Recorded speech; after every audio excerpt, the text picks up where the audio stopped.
Yes. Now, one of the topics your book brings up is Einstein, and my impression of Einstein as a kid was that he was the most intelligent human that's ever existed, and that he has totally transformed physics. And then when I got a little older and I was looking at some of the history of physics, I noticed that there were other physicists, such as Lorentz.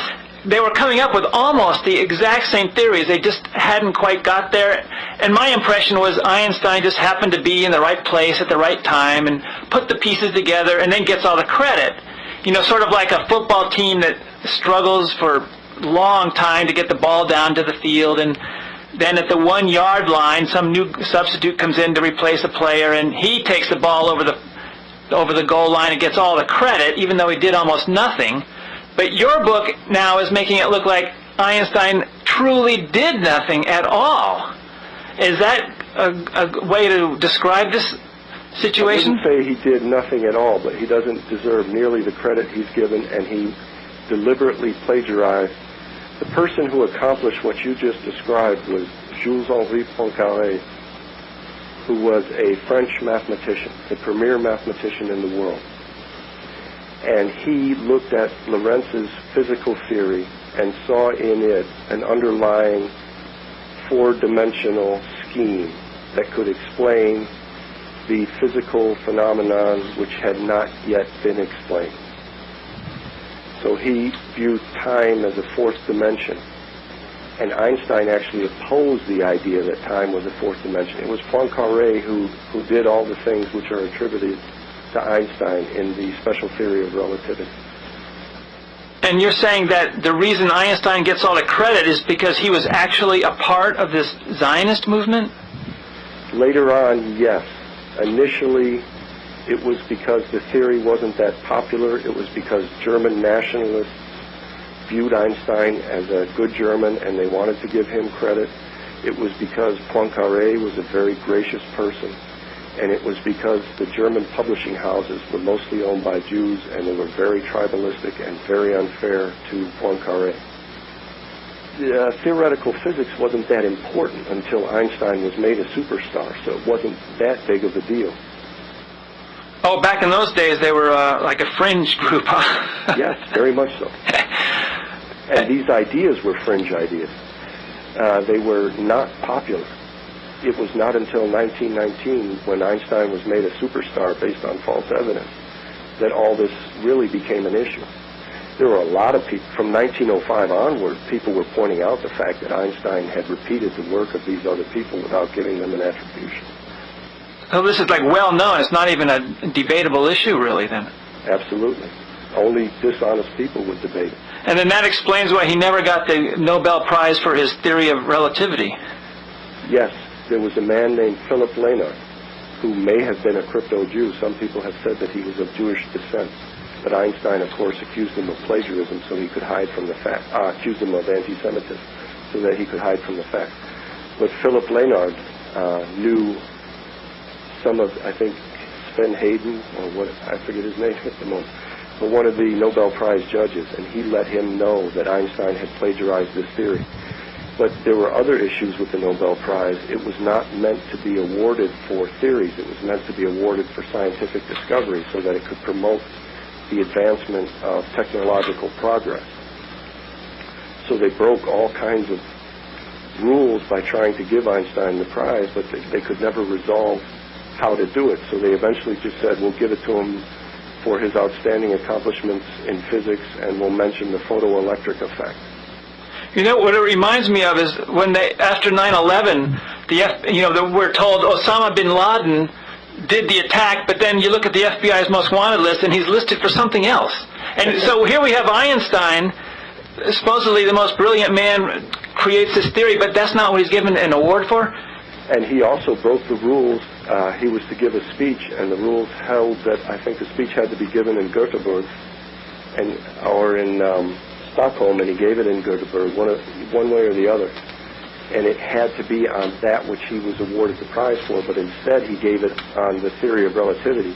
So the public received the false impression that he was being given the Nobel Prize for the theory of relativity, when he absolutely and specifically was not being given it for the special theory of relativity, or or the theory of relativity generally.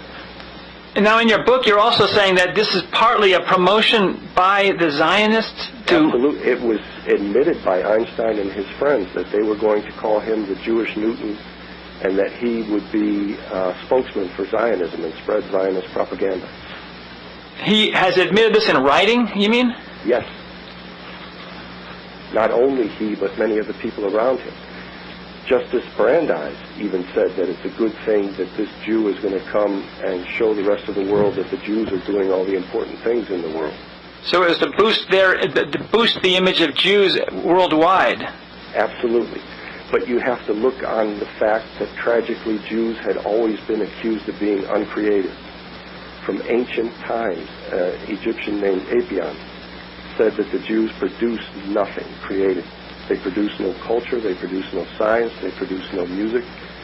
And that nerve was touched again by Richard Wagner when he said that the Jews are completely incapable of producing high-quality literature, music, or science.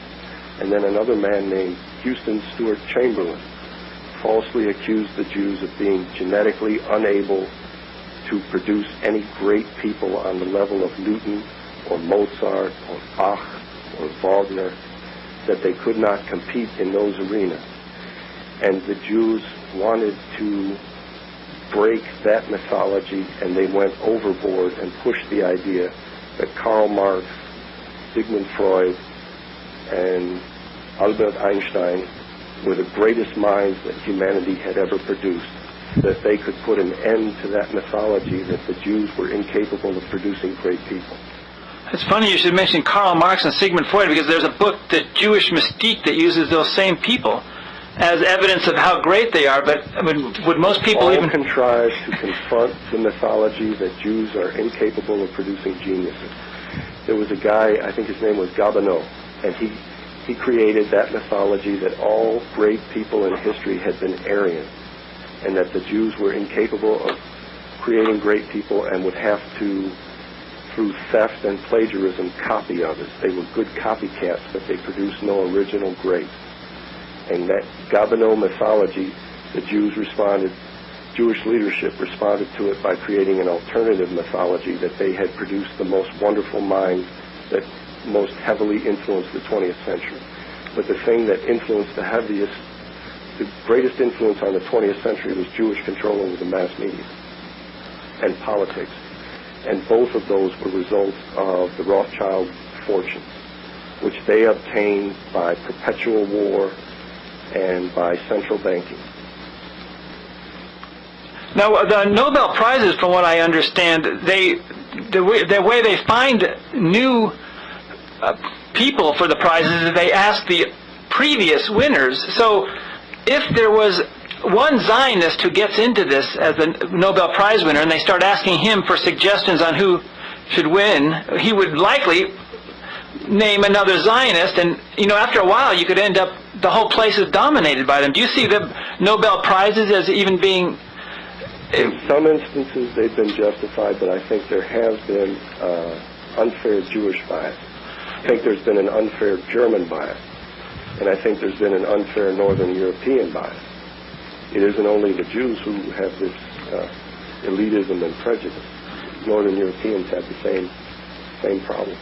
Well, if they're asking who to recommend, they're likely recommending people... It's not only that, but Einstein is a classic example of Jewish tribalism, where when professorships come up, he would recommend his Jewish friends who supported his theory. And when Jewish reporters wanted to write stories about the conflicts that he entered into, they would not go to the people who were opposed to him. They would go to his Jewish friends who would lie about what was going on, deliberately lie and distort the news. And then these Jewish reporters would feel confident about lying to the public about what was going on. And it was specifically Jewish-run, Jewish-edited, Jewish-reported newspapers that defamed all of Einstein's critics as if they were anti-Semites. And many of these people were Nobel Prize-winning physicists. Philip Lenard had won the Nobel Prize in physics, and he was Einstein's chief critic. And he's the one who prevented Einstein from getting the Nobel Prize for the theory of relativity. And the one who pushed for the idea that it should be the photoelectric effect was Osseus. And he had to fabricate it as an excuse. It was a rather minor thing, and Robert Millikan was already scheduled to win the prize for it. And they had to delay his prize, and they gave him the prize for the exact same thing the next year, and he kept his mouth shut about it, even though he said Einstein's theory was untenable. Do you have any last suggestions for people who are going to read this book, how it might apply to them now, and what... I don't want to give them the false impression that it's all about physics and that it's untouchable and not understandable. I'd like to let them know that the majority of the book, especially the initial chapters, are about Jewish racism, about Zionism, about Judaism. They rely only on the facts and not on my opinions, and that everything in the book is verifiable, and I suggest that people, if they are incredulous, investigate it, try to verify it, and they'll see that what I'm saying is true, and then they ought to listen to my critics and get their feedback and then arrive at their own conclusions. But I think they'll find in my book a great deal of evidence that they won't find elsewhere, and some very rare documentation, which is reproduced in my book, that they would never become aware of otherwise. And I hope it's helpful to people. And when people are told that when they say these things but they offer up no proof, I hope that they can look to my book to find some of that proof to back up what they're claiming. And these old newspaper articles, where did you find them? Are they still available somewhere in maybe museums or libraries? Fortunately, a lot of them are being digitized and are searchable, but you have to know what to look for. And newspaper articles often reference other newspaper articles, and in books, many people who have been criticized or smeared complain about certain newspapers or certain articles which smeared them. And it's a process of going through all that to get at the material and then to sort through it and to see what's valuable and what's not, and to see what's been misrepresented and what's been accurately represented. But basically all the ones you've found, they're still available. They're actually, it's not like they've been lost and you've got... No, I have... there may be some of the things I quote which are down to about 5 copies worldwide, but it is verifiable. I'm not producing any unique things which can't be verified. A lot of this stuff is on microfilm, and a lot of it is in digitized archives, and a lot of it is still available as hard copies.